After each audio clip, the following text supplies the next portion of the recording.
ఓం శ్రీ గురుభ్యో నమ. గం గణాధిపతయే నమ. శ్రీమాత్రే నమ. ఈరోజు మనము 2026 మొదటి పక్షం మే నెల 1 నుంచి 15వ తేదీ వరకు జరుగు గోచార ఫలితాలను తెలుసుకుందాము.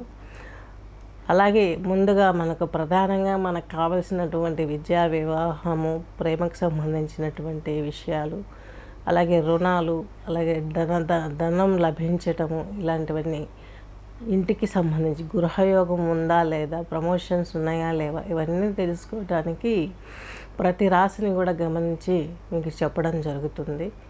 అలాగే మన దగ్గర ఈ యొక్క యోగాకు సంబంధించినటువంటి క్లాసులు కూడా జరుగుతున్నాయి. అలాగే మ్యూజిక్ థెరపీకి జరిగే క్లాసులు కూడా జరుగుతున్నాయి. ఇంట్రెస్ట్ ఉన్న వాళ్ళు కాంటాక్ట్ చేయగలరు. ఇంకా ఇప్పుడు మనము మేషరాశికి వచ్చామంటే ఈ యొక్క అశ్విని నక్షత్రం 4 పాదాలు, అక్కడి నుంచి భరణి నక్షత్రం 4 పాదాలు, కృతికా నక్షత్రం 1 పాదం కలిపి మనకు మేషరాశి, మేషలగ్నం కిందికి వర్తిస్తుంది.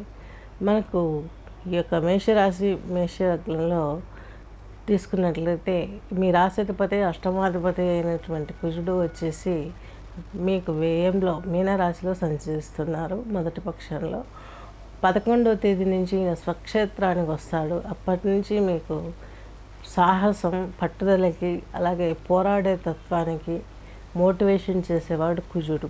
ఆయనే మీ రాశిలోకి వస్తున్నారు కాబట్టి 11వ తేదీ నుంచి, అంటే మాసం మధ్యలో, పక్షం మధ్యలో నుంచి మీకు ఏదైతే పొందలేమనుకున్నామో, ఎన్ని ప్రయత్నాలు చేసినా ఏదైతే రాలేదనుకున్నామో, ఇలాంటివన్నీ కూడా మీ జీవితంలోకి వచ్చే అవకాశాలు చాలా స్పష్టంగా గోచరిస్తున్నాయి.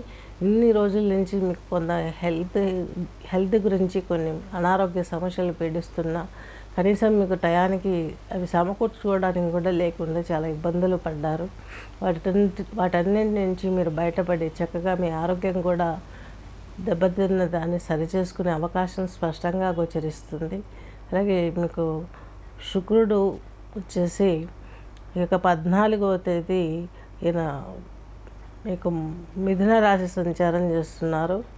14న మీకు ఇక్కడ శుక్రుడు రావటం ఇబ్బందికరమైనటువంటి వాతావరణాన్ని కలగజేస్తుంది. 3వ ఇంట్లో పడ్డాడు, 2వ ఇంటి అధిపతి.